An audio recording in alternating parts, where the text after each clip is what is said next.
So our default settings, we have turn left, and then we have turn right,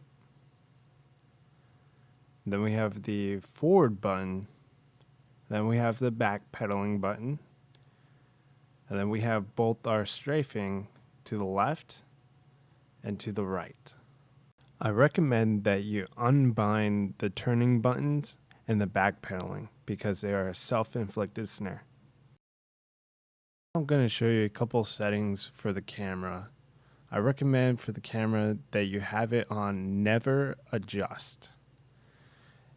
Usually the default setting has it so that it adjusts camera, and it makes it really difficult as you're strafing or as you're moving in an other direction and your target is behind you. It makes it very difficult to maintain vision on them. And then I also recommend that you go into your settings and turn on nameplates. Turning on nameplates allows you to turn on the enemy's health bar and make it extremely visible through pillars and other factors so that you're able to effectively avoid them by going the opposite direction around a pillar. And as you can see on the training dummy, I'm turning it on and I'm turning it off.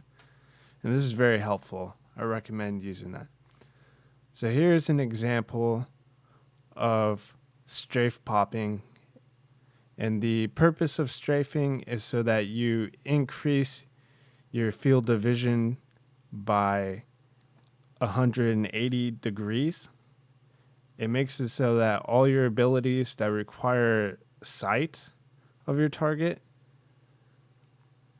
So strafing helps you. Right here, I'm showing you how to weave in and out of a target. I call it reaching behind. So you just reach behind a target, and this is helpful for rogues. If you're able to get behind a rogue, you can hit them through evasion, which is helpful. This is also helpful to help avoid casts from casters.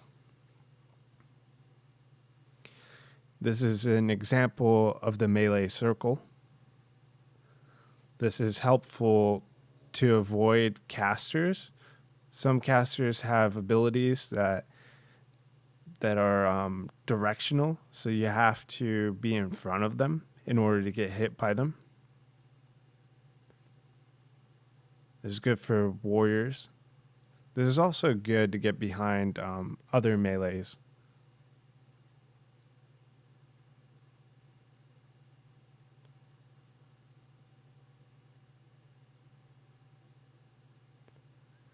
This is the famous jump shot. It is a very advanced technique. It's very useful for range and casters because they're able to hit their target behind them as a kite. It's pretty much a very key feature for kiters. It's very good for melee that need to use Stormbolt. If they don't know exactly where their intended target is, they can just do a 360 and press their ability and instantly get them if they're within range of the ability. So strafe popping. First begin with strafing in any direction you want. Then hold the left mouse button and turn your camera behind you. Right-click while temporarily stopping your strafing for a brief moment, then resume strafing. The advanced version adds the space bar before the right click behind you.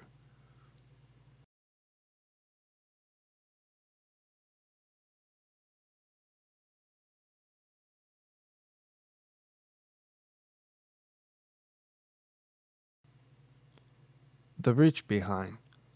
Hold your left mouse button while alternating strafing directions, and occasionally right-clicking behind you to change your orientation. This is how you do the reach behind.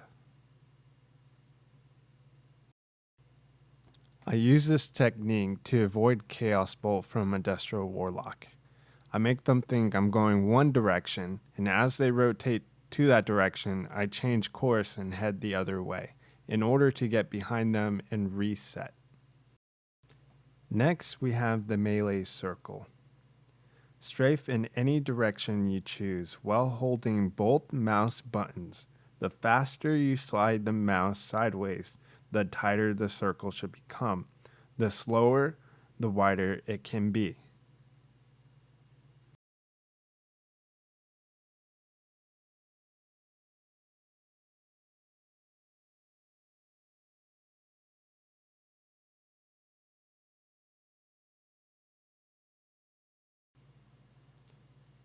Last but not least, we have the jump shot. This one can be a little frustrating to get down at first. But here we go. Hold your left button and strafe in any direction you choose. As you strafe, turn the camera to face directly behind you. Press the spacebar to jump while right-clicking behind you. As you land to the ground, quickly pivot your character in the direction you were originally strafing to.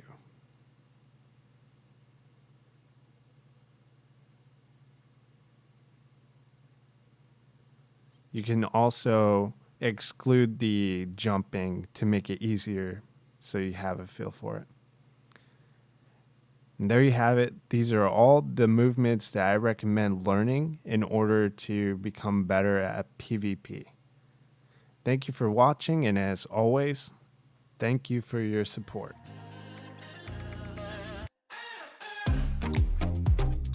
You and I, we're always on the edge. We fight and make love at the same time. Would you break up just because I told you?